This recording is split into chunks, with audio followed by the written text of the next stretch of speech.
महाराज जी, जो भगवान परशुराम मंदिर फेस 9 मोहाली में कथा होने जा रही है, इसके बारे में थोड़ा सा कुछ आप विस्तार से बताइए। क्या कुछ है प्रोग्राम के बारे में और क्या कुछ कहना चाहते हो?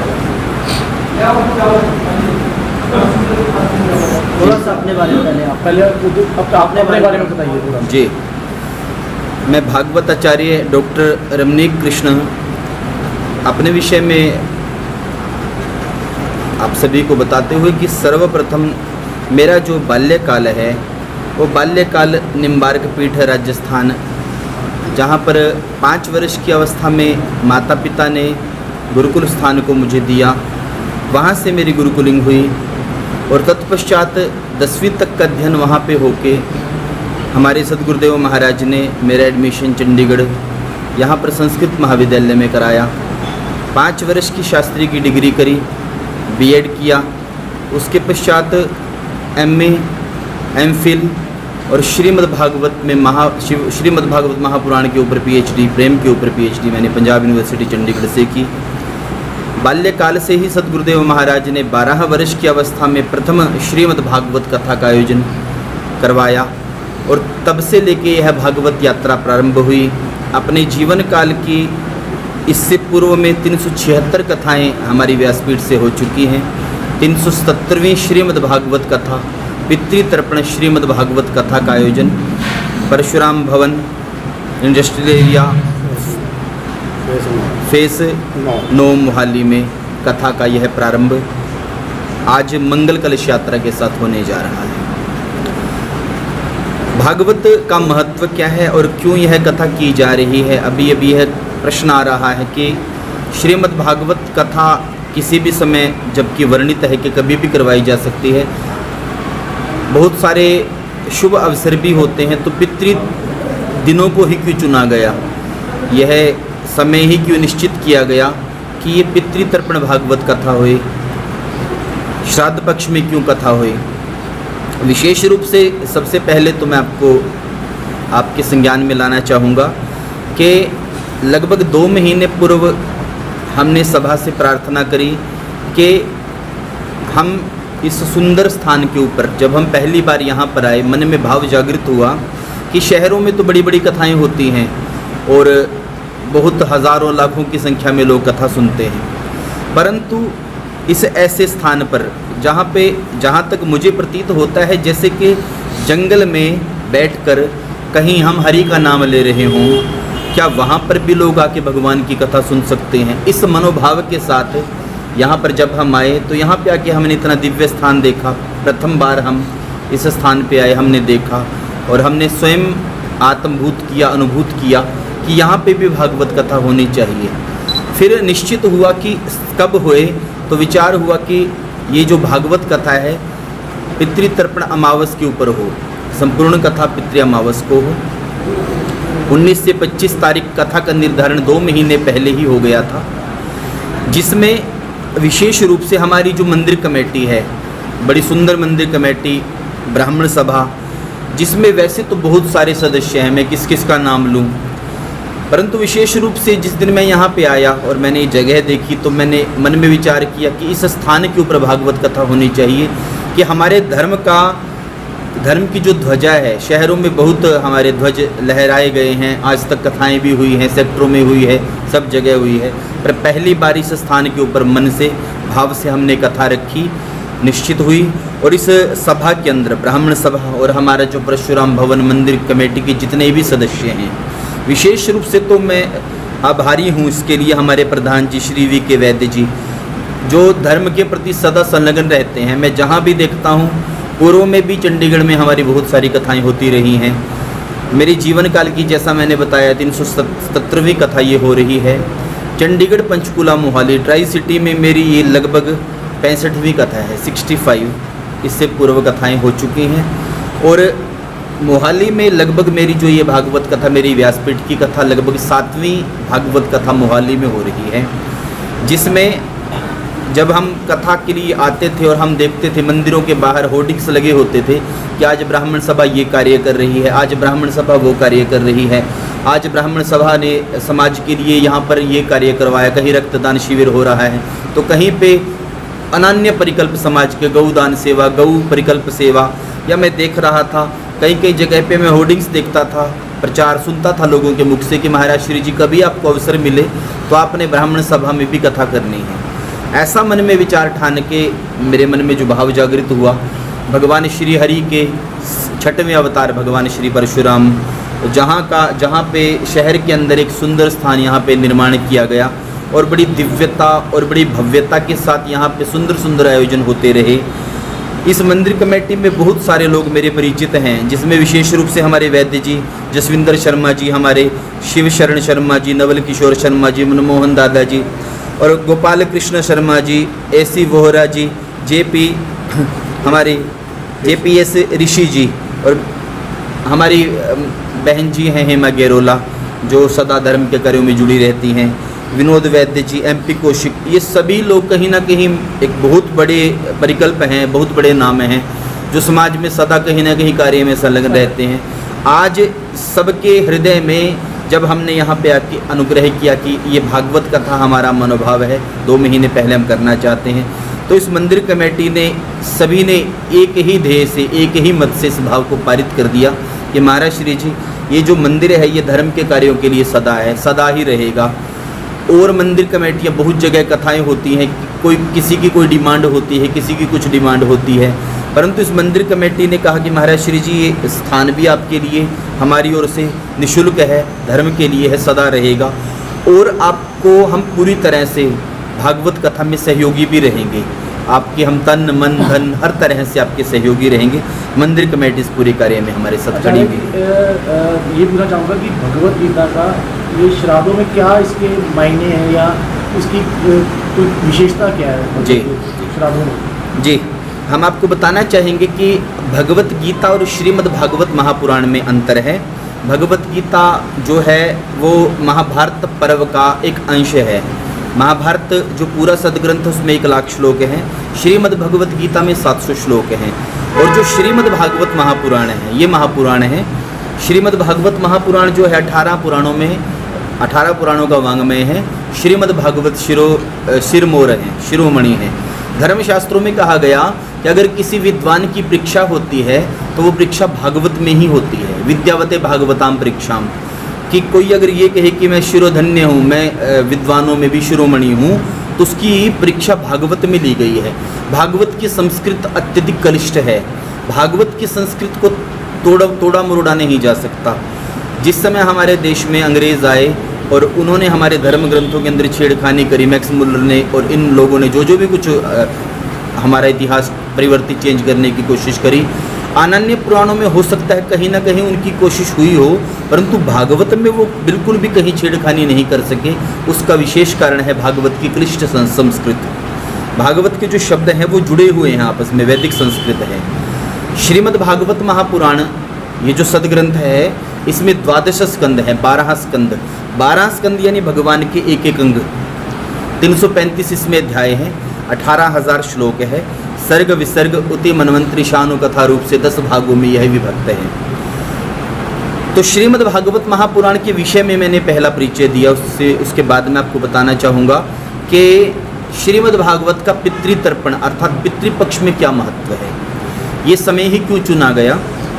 विशेष रूप से वैसे तो भागवत कथा को कभी भी करवाया जा सकता है, 12 महीने में कभी भी भागवत कथा का आयोजन हुए, कुछ मुहूर्त भागवत में विशेष दिए हुए हैं, परंतु पितृतर्पण ही क्यों। धर्मशास्त्र कहते हैं कि धर्म के अनुसार हम आपको बताना चाहेंगे, हमारे जो धर्म ग्रंथ हैं, हमारे धर्म ग्रंथों में वर्णन हुआ कि वर्ष के जो ये 16 श्राद्ध होते हैं, पितृपक्ष होता है। पितृपक्ष में हमारे जो पितृ होते हैं, हमारे जो पूर्वज होते हैं, वैसे तो उनका जो स्थान है वो स्थान हमारे जो धर्मशास्त्रों में वर्णित है वो धरती नहीं है, परंतु इस समय पे हमारे पितृ धरा के ऊपर आते हैं और यहाँ पर आकर हमारे द्वारा दिए गए जल, अन्न, वस्तु, भाव सबको वो ग्रहित करते हैं, ग्राह्य करते हैं। जो भाव हम पितरों को अर्पित करते हैं उसे हमारे पितृ स्वीकार करते हैं। पितृतर्पण भागवत धुंधुकारी की जो कथा है भागवत में महात्म्य में कि धुंधुकारी प्रेत योनि में था और गोकर्ण जी महाराज ने धुंधुकारी को श्रीमद् भागवत कथा श्रवण कराई मुक्ति के लिए। जब पूछा, धुंधुकारी जब प्रेत योनि में था तो जल हाथ में लेके जब छींटा दिया, गोकर्ण जी महाराज ने कहा कौन हो तुम? तो धुंधुकारी ने कहा अहम भ्राता त्वदीयो अस्मि धुंधुकारी ती नामनः स्वकीयेनैव दोषेण ब्राह्मणत्व नाशितम मया।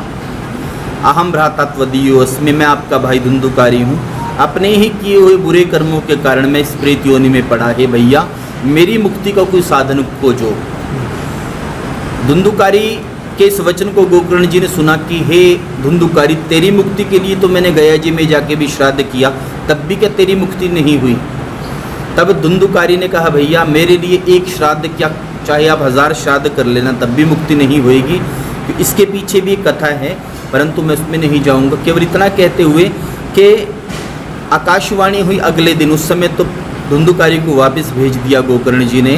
प्रातः काल आकाशवाणी हुई, इति सूर्यः वचः सर्वः, श्रीमद्भागवतम सप्ताहम वाचनम कुरु, कि सूर्य भगवान सूर्य नारायण ने साक्षात आके कहा कि अगर आप धुंधुकारी की मुक्ति चाहते हो तो सप्ताह वाचन करो, 7 दिन की कथा करो। गोकर्ण जी महाराज ने वो कथा करी और धुंधुकारी ने एक 7 गांठ के बांस में स्थान लिया। पहले दिन की कथा हुई, पहली गांठ खुली, दूसरे दिन की कथा हुई, दूसरी गांठ खुली, करते करते 7वें दिन की कथा हुई, 7वीं गांठ खुल गई। जिसके पितृ प्रेत योनि में हों, भागवत की कथा कराने से उसके पितृ प्रेत योनि से पितृ योनि में आ जाते हैं, और जिसके पितृ पितृ योनि में होते हैं पहले से ही, उसके पितृ भागवत की कथा कराने से पितृ योनि से देव योनि में चले जाते हैं। जिसके पितृ देवता बन जाए इस संसार में, उसके लिए क्या दुर्लभ है, उसके लिए सब कुछ सुलभ है, वो सब कुछ सहजता से प्राप्त कर लेता है। जैसा कि मतलब कि ये आपकी 19 से लेकर 25 तक कथा चलेगी, अगर कोई इसमें श्रद्धालु या कोई कथा को संपूर्ण नहीं सुनता है, 2 दिन अटेंड करता है, तीसरे दिन नहीं करता, इसका क्या फर्क पड़ता है उसमें? जी, धर्मशास्त्र कहते हैं कि भागवत का जो श्रुति फल है सप्ताह वाचन और सप्ताह श्रवण है। सुखदेव जी महाराज ने राजा परीक्षित को यह कथा सुनाई।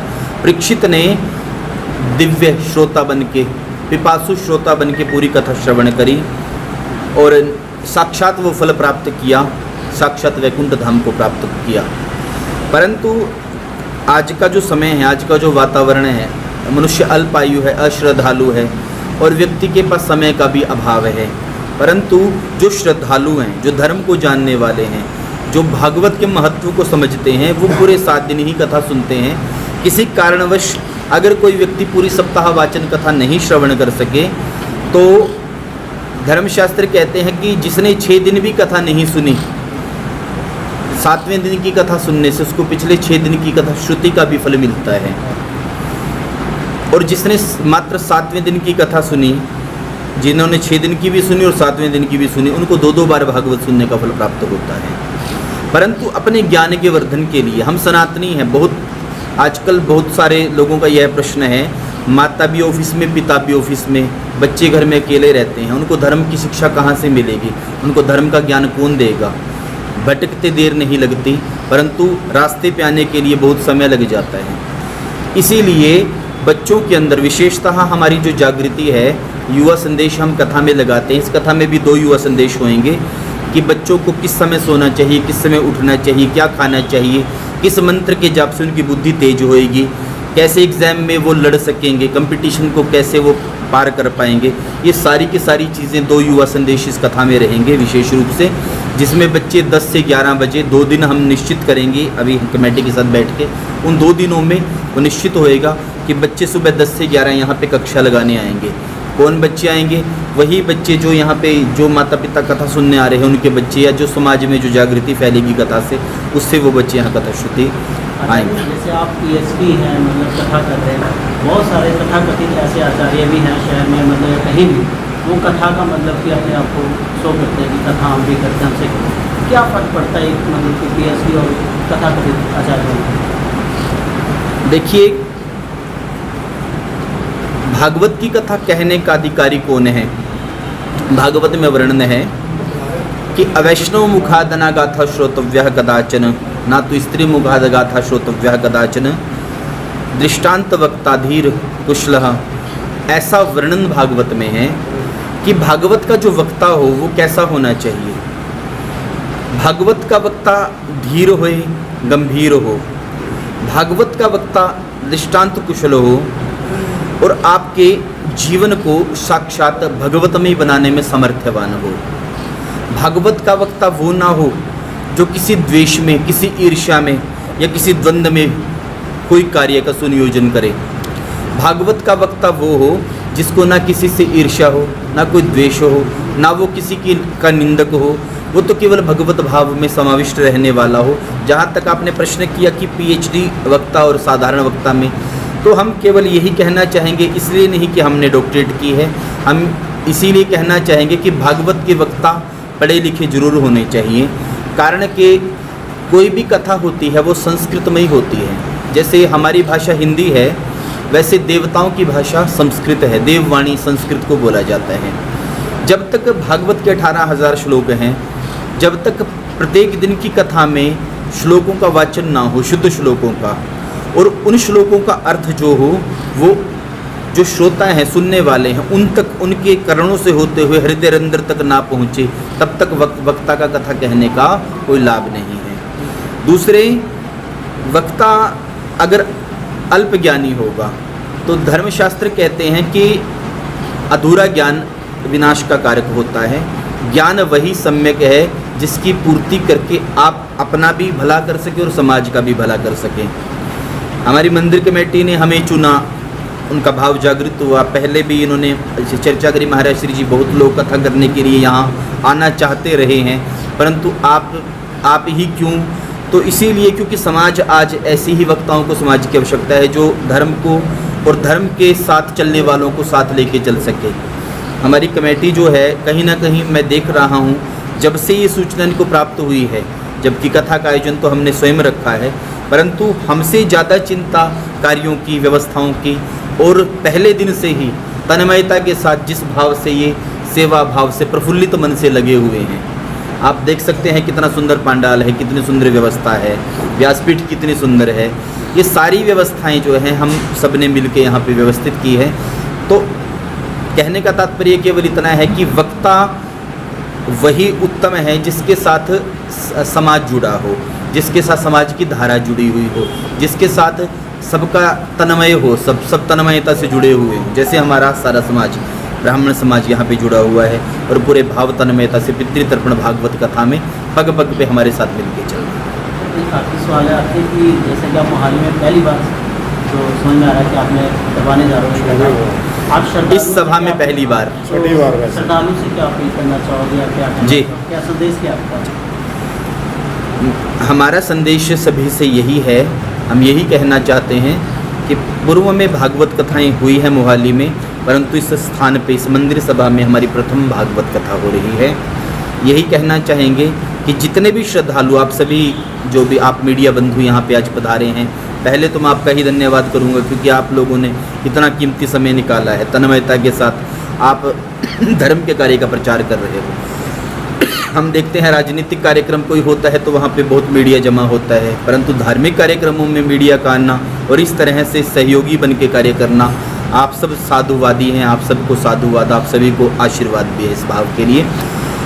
मैं कहना चाहूँगा पूरे श्रद्धालुओं से, आप सभी के माध्यम से, कि सारा समाज जहाँ जहाँ तक भी ये आवाज़ जा रही है, हमारी सब यहाँ पे जितने भी सदस्य बैठे हैं हमारे परिवार के, उन सब की ओर से कि समाज के जन जन तक ये धारणा, ये भावना पहुंचनी चाहिए कि मंदिर प्रांगण में इतना सुंदर भागवत का आयोजन हो रहा है, जिसमें विशेष रूप से ये जो स्थान है, ये विशेष स्थान है, दिव्य स्थान है। कथा के प्रत्येक दिन श्रद्धालुओं के लिए, जैसी सर्वेश्वर भगवान की कृपा थी, प्रसादी भोजन की भी व्यवस्था हमारे सब संस्थान के सदस्यों के द्वारा यहाँ पे मिलके व्यवस्थित किया गया है। प्रत्येक दिन सब श्रद्धालु आएँ, शहर के कोने कोने से आएँ, ट्राई सिटी के कोने कोने से आएँ। वैसे इस कथा में हमारे जितने शिष्य परिकर हैं चंडीगढ़, पंचकूला, मोहाली से, वो सब तो आ ही रहे हैं। प्रचार भी बहुत हो चुका है कथा का, बहुत लोग आएंगे भी। हम आपके माध्यम से कहना चाहेंगे जन जन तक ये बात पहुँचे और घर घर से लोग कथा को श्रुति करने के लिए, सुनने के लिए पूरे 3:30 बजे यहाँ उपस्थित हों। कथा का समय 3:30 से 7 है, जैसा मौसम है उसके अनुसार। उसके पश्चात फिर भोजन प्रसाद की भी व्यवस्था, ये सारी व्यवस्थाएं कथा में रहें।